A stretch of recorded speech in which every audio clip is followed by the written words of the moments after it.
I'm like the musicians and artists' biggest nemesis and best friend. They hate me when they work with me because I push you fucking so much. I do whatever I got to do to motivate you.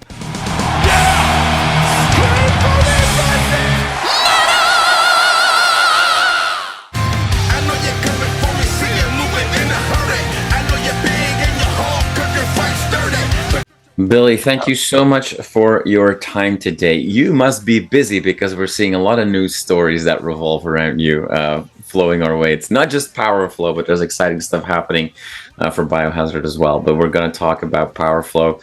Got a new album coming out November 1st. Guerrilla Warfare is coming.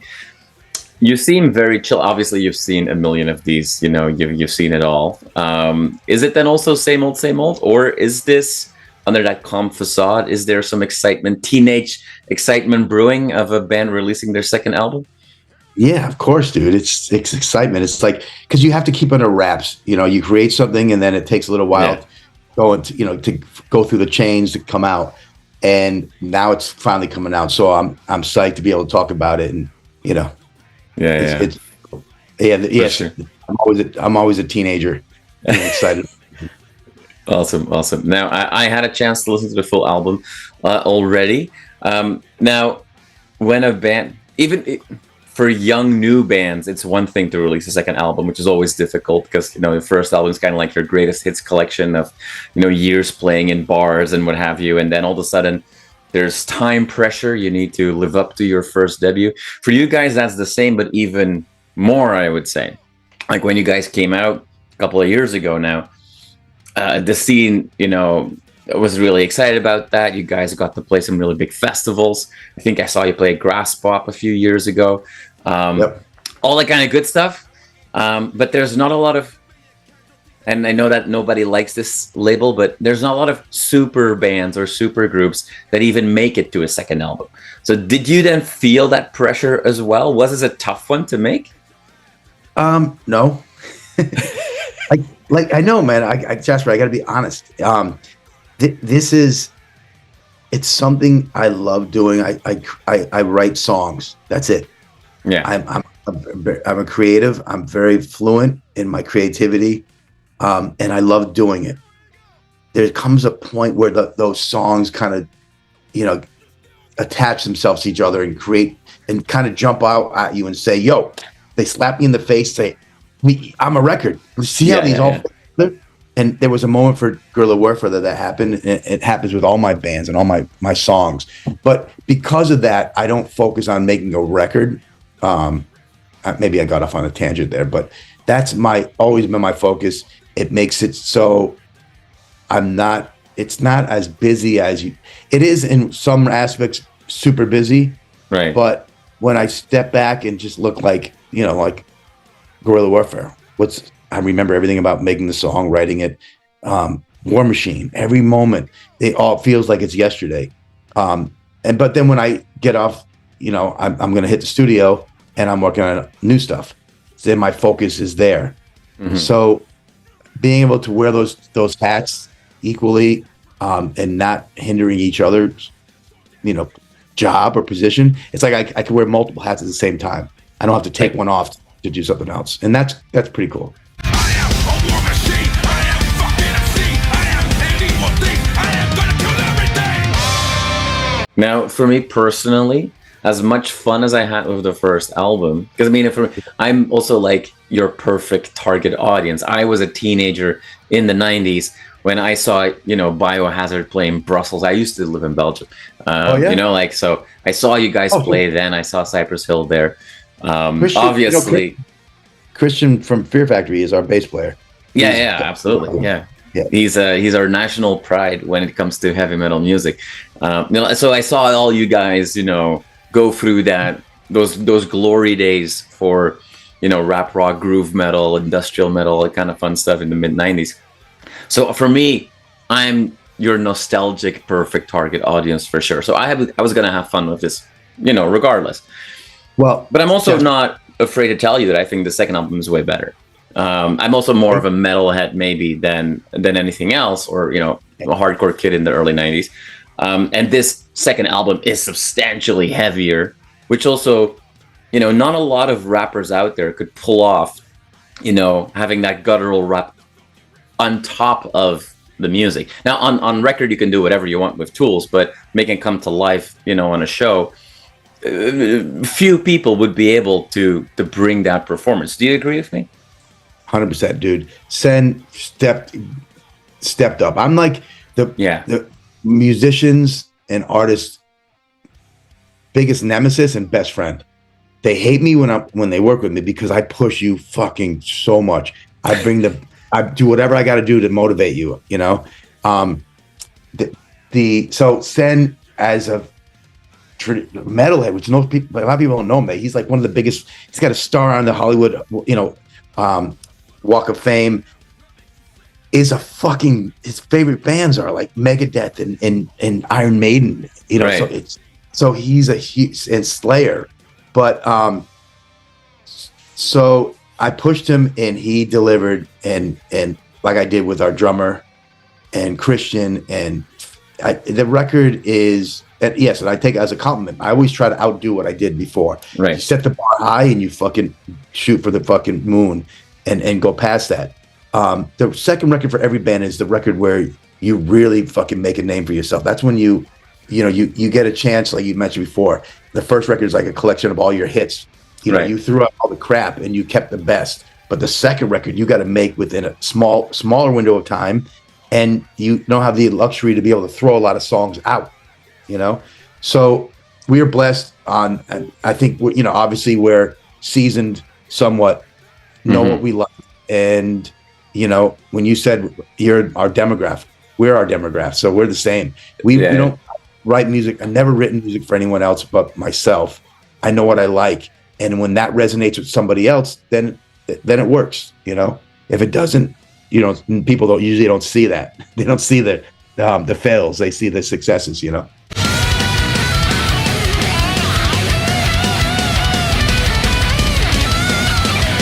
Behind every success, though, there's a long line of fucking, setbacks and challenges, but if you persevere, you overcome it, and, you make something of it.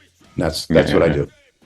Now, you say, like, okay, Jasper, we make this music for us. We're our own, target demographic. But, playing these festivals that you've played and going on big tours again and what have you, you're being automatically introduced to a new generation, if you will. Like, not everybody that goes to Graspop today was at the first edition in 1996. It's a younger crowd. Yep. So, do you see that as well? Like you must see very young people and people my age and older at your shows. Do you see people interact differently? Yeah, I was just talking about this. I've noticed a lot, like Biohazard is the first band that's been active after COVID. Right. We just finished playing all the Danny Wimmer Fest. I don't know if you know Danny Wimmer, but it's Aftershock, Louder Than Life, Rocklahoma, like all these big, huge fests. And I've been inundated with tons of people coming up to me, the young teenagers saying, "Oh, you're the singer from Biohazard, the guitar player. Yeah, can I take a picture?" And that's fucking awesome, because for a long time they didn't have access to that. And I think also COVID kind of reignited that passion for heavy music. And especially with the younger generation, they're way more active and into it. And festivals like Danny Wimmer presents, they are like, that's the pinnacle. That's like the epicenter for all the getting all these great bands at one weekend. In one weekend, you can get your fill for the year. You still go to shows and do other stuff, but it's a lot of great bands. Like, we played Thursday with Cypress Hill, Pantera, and Slayer, and so many other great bands in one day. I'm like, wait, and I get to play. I don't have to pay to see those, And we're fans first, 100%, all of us. Powerflo, we're humble dudes, but we're fans first, 100%. Yeah. is part of the strength of Powerflo, and that was also something that was present with Biohazard, or is present, I should say, with Biohazard, because Biohazard is back from never maybe really have gone away, but you know, there's a brand new wind in your sails, if you will. But what made you guys connect so well when I was a teenager, and I can only imagine same for teenagers now discovering Powerflo, is what you talk about. You have the societal commentary, but there's also always that personal level to it. Like, it's you guys don't make an album that is purely talking about what you see is wrong with the world. There's a lot of just personal stuff and intimacy as well. I feel like The Wrong One, I thought, was a very good example of that on the new album coming out. Like, it's a very relatable song for anybody any age that has to deal with some shit. Forget about the state of the world. Like, finding that balance is something that you've always had. Like, is that something that comes natural for you guys when you're writing music, or is there some level of a game plan going into it? There's definitely no game plan. I'm not a planner like that. It's self-expression. It's art. It's being honest and truthful. And when any band that was like that for me, when it resonated, it hit a nerve. Mm-hmm. I'm fucking sold. I'm a fan for life.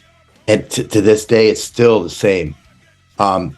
Even when bands after release shitty music, and we don't need to say names, but what really captured you will always be there. It's always going to be something that right. is that grabs you around the throat. So for Powerflo, it's just being honest. That's mm-hmm. it.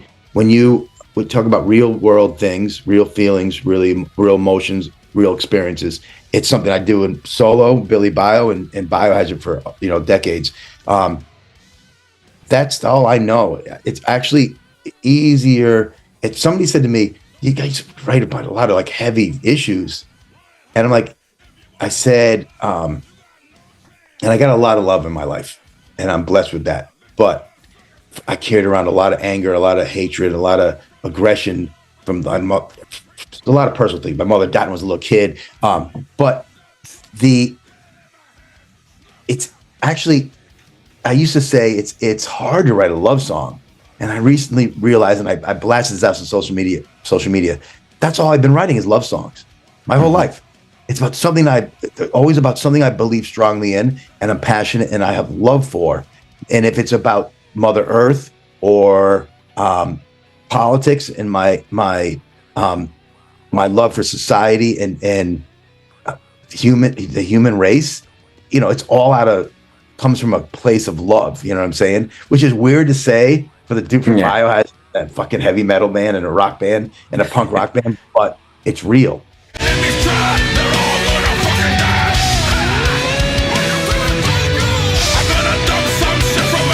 Is that one of the reasons, and also that some of the harshest songs that you have written always still are also the most danceable ones? Like it ends up like having that 90s groove, if you will, some two-step. Like you might feel like you want to smash something, but you'll do it on a good rhythm. Yeah, that's cool. That works. Yeah. I think there's a certain element of inspiration. Lyrically, that's one thing. Musically, all those influences happened when I was younger. Mm-hmm. I'm influenced by Falling in Reverse, of all these great bands that are out now. But somebody asked me once, "What? I hear a big Soundgarden influence." And I'm like, "I love Soundgarden, but they don't influence me at all." And then I'm like, Black Sabbath. There's a Black Sabbath influence in both bands that people are hearing. So yeah, it's a lot of that stuff happened to me already when I was younger, and it comes out in a great way, in a not a prefabricated, thought out way. Yeah. I never sat down and said, let's. I'm gonna write a song that sounds like Iron Maiden meets Sex Pistols and Agnostic Front. It just comes out, you know. Yeah, well, Agnostic Front just played Toronto here a few days ago. With Sepultura. Now you've been busy playing, obviously, as well. You mentioned some festivals already. What should we expect from you guys? I mean, obviously, like 2024 is running out of time. 2025 will be around the corner pretty quickly. It's going to be that massive festival season again real soon, before you know it. Yep. What can we keep our eyes open for? New everything. So it's all about Powerflo right now. I think the record is, I'm so psyched. It's coming out November 1st. It's a great record. I had a chance to I had some really cool ideas for videos that all came to light. I can't wait to release those. One we dropped already with Ernie C, the title track from Body Count. Ernie C laid some leads on it and blessed us with his awesomeness in a video. Then we dropped War Machine. Yep. That video wasn't released when the single was released. It's almost done. We had a small issue, so our drummer Fred helped us with a lyric video just as a placeholder. But that video is fucking awesome. Probably one of the coolest ideas I ever had. And then the third single we're gonna drop later. I'll tell you about it after, but it'll come out around the record. That video is the most unique fucking video. And it's simplest in form, but most unique video I've ever done. And set also. Not with, like, nobody makes videos with giant budgets anymore, but you just have to have a cool idea. Right. And that idea is worth fucking, $100,000. And it used to be so expensive to make videos. Now, Billy Bio, there's one video I did on my last record. I filmed the whole thing on my iPhone. It's one shot from start to finish. And it's pretty creative, but so the ideas there's a lot about guerrilla warfare that I love and can't wait for the record to come out. I think it's filled. Somebody said to me earlier today, they said it's kind of like a compilation. I'm like, what do you mean a compilation? I put a lot of, trying to sequence this record was really difficult. And when he said that, I'm like, what do you mean by a compilation? He goes, it's like they're all singles. Each song can stand on its own. And I'm like, oh, that's why I never thought of that. I love the record. I love all the songs. And it was very hard. I use iTunes to do like sequence ideas. Like sequence is the order the songs appear.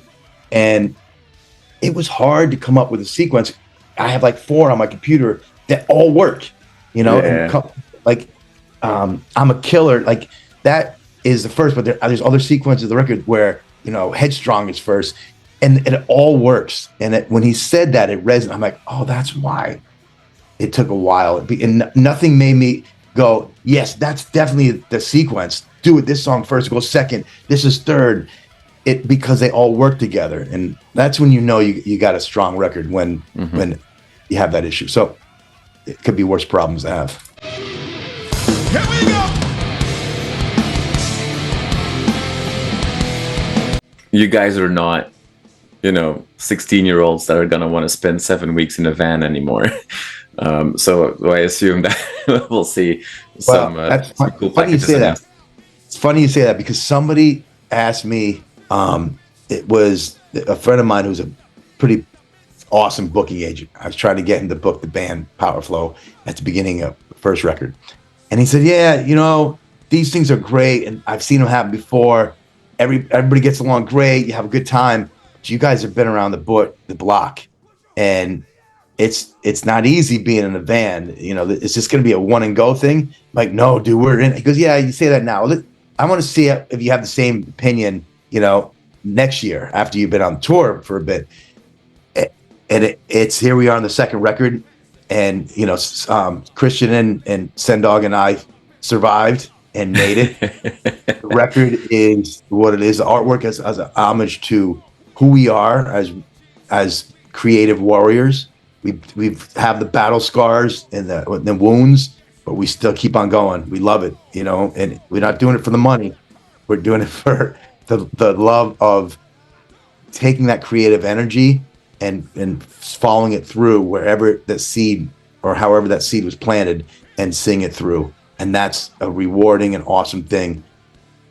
More rewarding, Jasper, than fucking, a cover of a magazine or a video played on.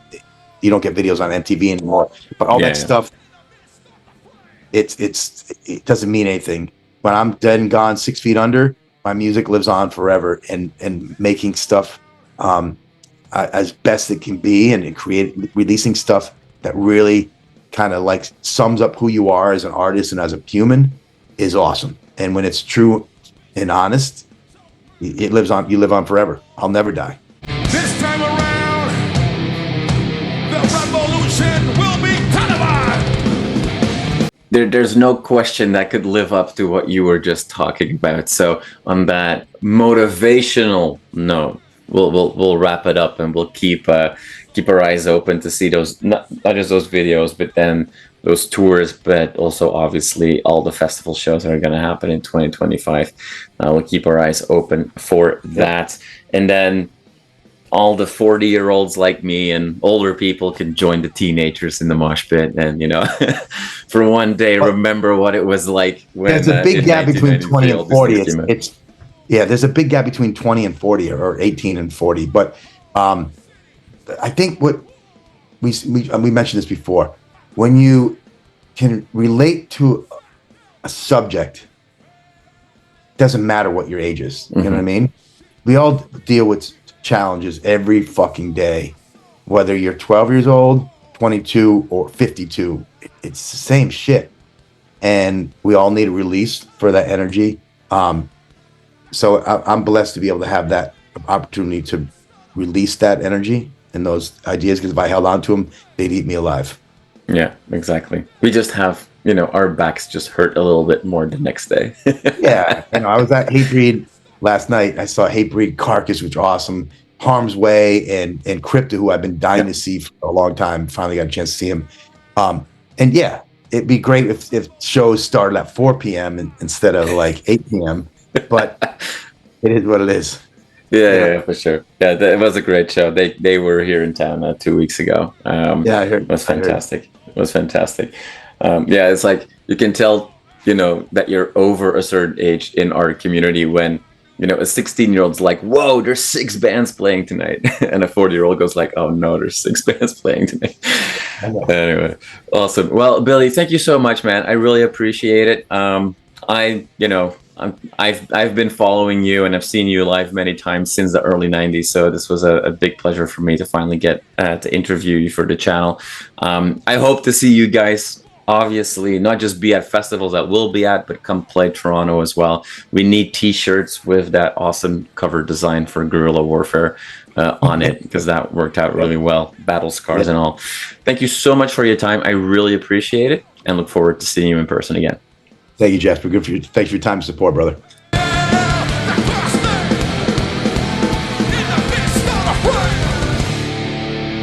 You are awesome for watching this video. Click right here to see more content like it, and subscribe to the channel.